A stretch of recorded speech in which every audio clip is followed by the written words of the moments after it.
Welcome to Miss Pam Reads. Today we are reading Henry and the Buccaneer Bunnies by Carolyn Crimi, illustrated by John Manders.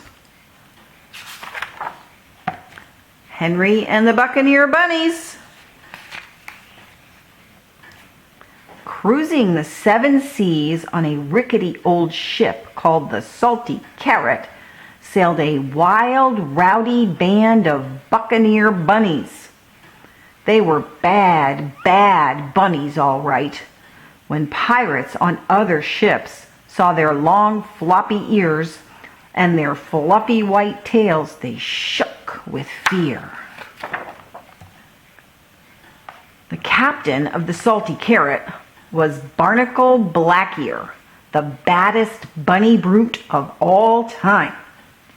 Blackear was proud of his wooden paw, his golden earrings, and his mean reputation. What Blackear was not proud of was his son, Henry. Instead of performing his proper pirate duties, Henry was more interested in reading the books the buccaneers stole from other ships. "Shout, shiver me timbers!" Blackear ordered. "I'd rather finish this chapter," said Henry. "Make this prisoner walk the plank." "Can't I just read about it?" asked Henry. "Find yourself a parrot for your shoulder." "First, I need to read up on parrot care," said Henry. "Buccaneer bunnies don't need books," said Blackear. "Toss them overboard," he yelled to the other bunnies. "No, wait," cried Henry. "Let me just finish them first." "Avast!" cried Blackear. "Swab the decks until you've come to your senses."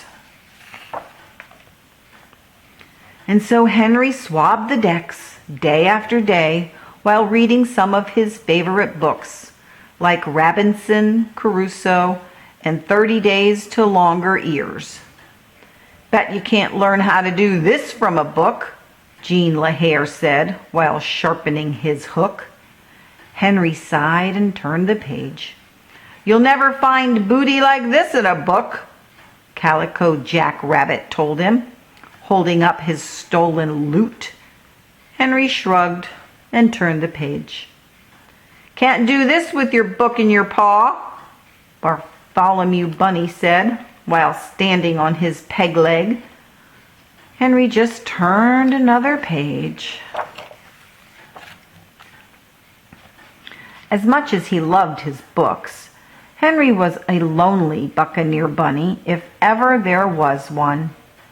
Then, one morning, he looked up at the red sky and wriggled his little pink nose.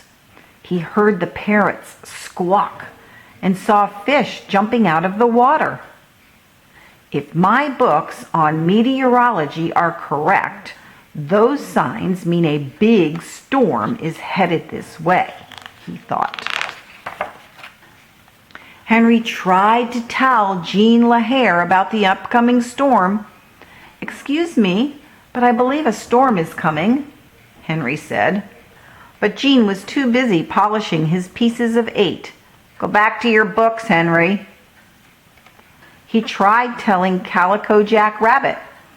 "I'm pretty sure a storm is on its way," Henry said. But Calico Jack was too busy admiring his tattoo of a cabbage. "Don't bother me now, Henry." Finally, Henry cried, "Batten down the hatches! A huge storm is coming!" "What do you know about storms?" Blackear demanded. "Get back to swabbing the deck before I make shark bait out of those books of yours." Henry did as he was told, but he kept his little pink eyes on the sky. When he saw the rats abandoning ship, he started packing up his books in empty treasure chests. The storm started small, a few low grumbles of thunder, a spike of lightning.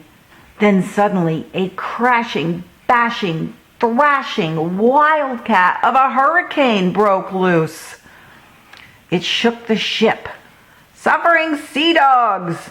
It mangled the masts. Great blimey villages! It slashed the sails, damaged the deck, and ripped up the rickety old salty carrot. All that was left floating on the choppy waters were a bunch of soggy bunnies and Henry's treasure chests filled with books. When the storm finally calmed down, Black-Ear, Henry, and the rest of the Buccaneers paddled to the nearest island. "We're ruined!" wailed Black-Ear. "No ship, no pieces of eight, no gems."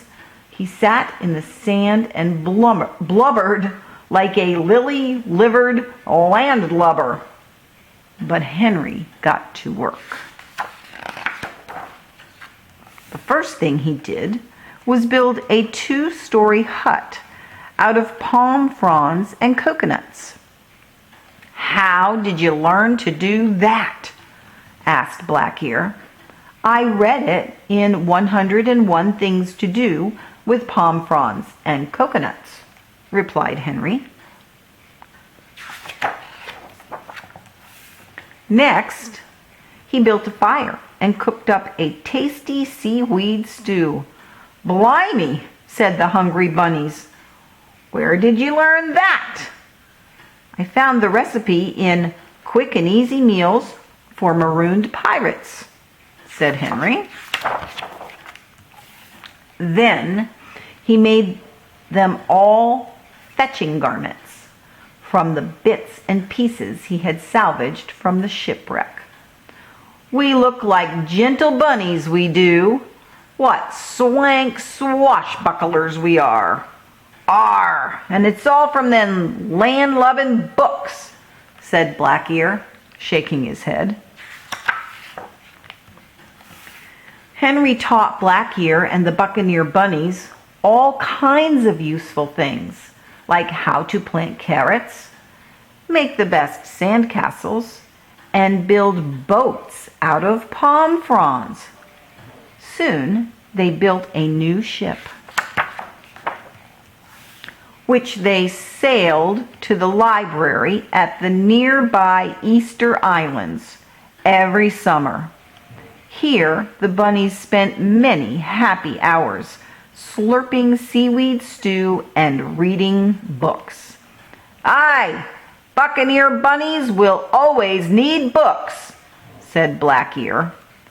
Henry just smiled and turned the page. The end. Thank you for joining me for Miss Pam Reads. Remember to subscribe to the channel so you can get updates when there's a new book posted. Thanks. Bye.